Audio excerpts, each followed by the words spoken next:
किरण रिजिजू इस वक्त कुछ बोल रहे हैं। भटकते हुए बहुत संक्षेप में अपने बात को रखूंगा, उससे फायदा भी होगा और विषय से हम इधर उधर भी नहीं जाएंगे।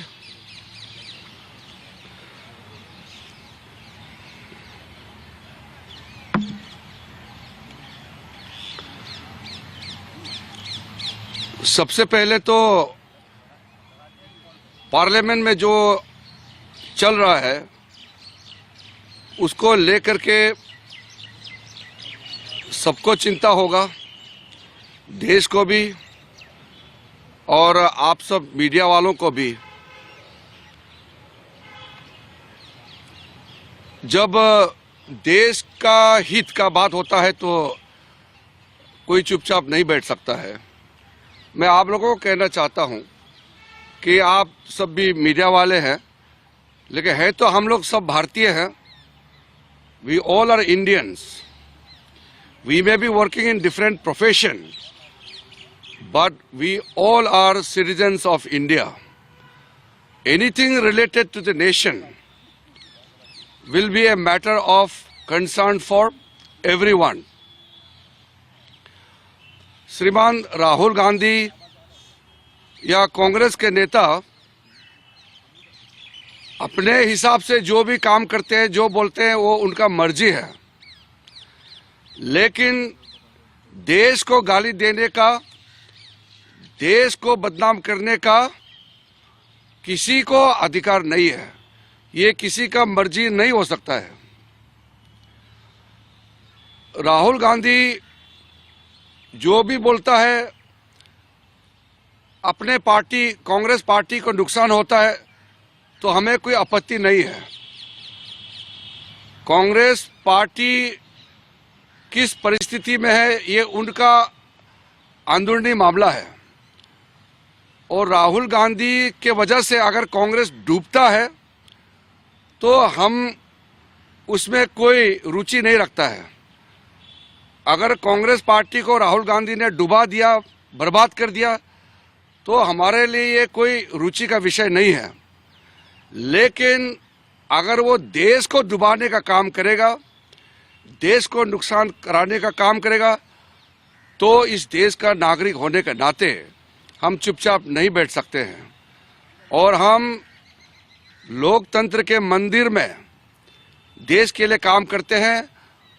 उस लोकतंत्र के पार्लियामेंट के मेंबर होने के नाते अगर हम चुपचाप बैठेंगे, कोई देश को गाली देगा तो ये देश कभी माफ नहीं करेगा। देश ने देख लिया कांग्रेस के नेतृत्व को और देश ने नकार दिया है। तो देश के वासी अगर राहुल गांधी को, कांग्रेस पार्टी को सपोर्ट नहीं करते हैं तो ये हमारा गलती नहीं है, पार्लियामेंट का भी गलती नहीं है।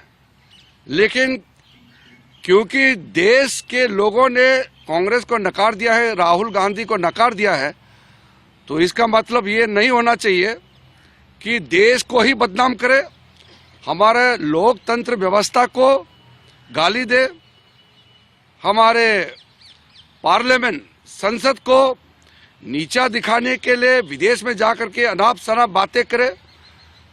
ये हम कभी भी मंजूर नहीं करेंगे और हम चुपचाप नहीं बैठेंगे।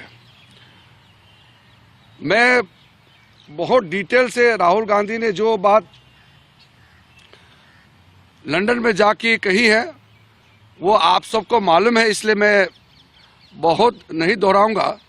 लेकिन दो बातें मैं बहुत ही क्लियर शब्दों से मैं कहना चाहता हूं। राहुल गांधी ने लंदन में जाके झूठ बोला।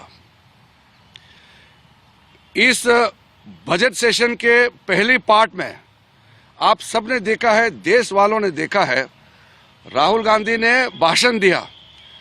कांग्रेस पार्टी के जितने तय समय हैं उससे भी ज्यादा उन्होंने बोला और इतना अनाप शनाप बातें उन्होंने पार्लियामेंट में बोला, झूठ बोला पार्लियामेंट में। पार्लियामेंट में रूल को ताक में रख करके उन्होंने बेकार की बातों को पार्लियामेंट के सदन में बोला और फिर लंदन में जाके बोलता है कि उनको पार्लियामेंट में बोलना नहीं दिया जाता है। इस तरह का झूठ ये हमारा देश के लिए बहुत नुकसान होता है। दूसरा, राहुल गांधी ने कहा कि यहाँ कॉलेजों में, यूनिवर्सिटी में जाकर के वो भाषण भी नहीं दे सकते हैं। देश में कहीं भी जाकर के कुछ भी बात नहीं कर सकते हैं, रोक दिया जाता है। आप सबने देखा है, उन्होंने यात्रा किया, अपने ही विचार से मिलने वालों का एक झुंड लेकर के उन्होंने यात्रा किया और हर दिन सुबह शाम बोलते रहा, हर समय बोलते रहा। फिर विदेश में जाके बोलते हैं कि इंडिया में बोलने का आज़ादी नहीं है। इस देश में सबसे ज्यादा जो बोलता है वही कह रहा है कि बोलने नहीं दिया जाता है। जो भी आप देखिए, सबसे ज्यादा सुबह से शाम तक, रात दिन सरकार को गाली देते रहते हैं, बोलते रहते हैं और वो कहते हैं कि उसको बोलने का आज़ादी नहीं है। ये किस तरह का तमाशा है। देश के लिए ये एक बहुत ही दुखद समय है कि पार्लियामेंट का मेंबर, जिस पार्लियामेंट का खुद मेंबर है, वही उस पार्लियामेंट का गरिमा को गिराने का काम कर रहा है। हम लोग तो जनप्रतिनिधि हैं, जनता का हित में जो भी है हम बोलते हैं, लेकिन कुछ लोग, जनता और देश कोई मायने नहीं रखता है, इसलिए जो एंटी इंडिया फोर्सेस है, जितना भी भारत के विरोधी ताकतें हैं, वो सबका भाषा एक है। आप गौर कीजिए, जितना भी एंटी इंडिया फोर्सेस के गैंग मेंबर्स हैं, वो एक लाइन में बात करते हैं। जो श्रीमान राहुल गांधी बोलते हैं वही भाषा भारत के अंदर और भारत के बाहर जितना भी देश के विरोध में काम करते हैं वही भाषा बोलते हैं। इसलिए जब हमने पार्लियामेंट में भी इस बात को कही थी कि रूल के तहत देश के अंदर में जो भी बहस होना है, हम डेमोक्रेसी है, डेमोक्रेसी के अंदर में जो भी प्रावधान है उसी के तहत हम लोग काम करेंगे। हम लोग सत्ता में अपने आप नहीं आए, मोदी जी अपने मर्जी से प्रधानमंत्री नहीं बने हैं। हमारे लगभग 140 करोड़ का आशीर्वाद से मोदी जी इस देश का प्रधानमंत्री बने हैं और आज पूरा दुनिया कह रहे हैं कि मोदी जी का विचार, मोदी जी का दूरदृष्टि और मोदी जी का काम करने का तरीका ये देश के लिए और दुनिया के लिए मिसाल है।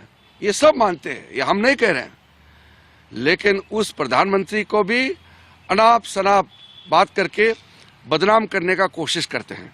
हमारे पार्टी, हमारा नेता और पॉलिटिकल आइडियोलॉजी में अगर कुछ डिफरेंसेस होता है तो हमारे खिलाफ बोलते हैं तो वो चलता है, लेकिन भारत के खिलाफ अगर कोई बोलेगा तो हम लोग चुप नहीं रहेंगे। इसलिए ये बहुत क्लियर होना चाहिए कि राहुल गांधी देश के सामने में और लोकसभा में आकर के माफ़ी मांगना ही होगा, वरना हम लोग उसको तवज्जो नहीं देंगे। लेकिन जो भारत विरोधी ताकतें हैं और लंदन के लोग तो सोचते हैं कि राहुल गांधी जो बोल रहे हैं सही है, और लोग सोचते हैं कि भारत में तो बोलने का आज़ादी नहीं है। यहाँ कहते हैं कि प्रेस मीडिया का फ्रीडम नहीं है, जुडिशरी ख़त्म हो गया, लोकतंत्र ख़त्म हो गया। इस तरह का बातें करके देश को नुकसान पहुंचाया है और एक तरीके से भारत के संविधान को भी उन्होंने इंसल्ट किया है, जुडिशरी को इंसल्ट किया है। हमारा जुडिशरी कमज़ोर नहीं है, इंडिपेंडेंट है और बहुत मजबूती से अपना काम कर रहे हैं। और वहाँ कहते हैं कि जुडिशरी भी ख़त्म हो चुके हैं इंडिया में, पार्लियामेंट ख़त्म हो चुके हैं, डेमोक्रेसी ख़त्म हो चुके हैं। इस तरह का जो बातें उन्होंने लंदन में जा कर के दुनिया का सामने में बोला, इससे देश और हमारा लोकतंत्र को बहुत क्षति पहुंचाया है। इसलिए हम तो इसको ये सोचते हैं कि देश के लोग जानते हैं कि ये आदमी किस तरीके के सोच है, लेकिन विदेश के लोग तो नहीं जानते हैं ना। विदेश के लोग तो सोचते हैं कि राहुल गांधी सच बोल रहा है। हमारा देश वाला तो उसको गंभीरता से नहीं लेते हैं, लेकिन जो भारत को अच्छा से नहीं जानता है वो तो सोचेंगे कि राहुल गांधी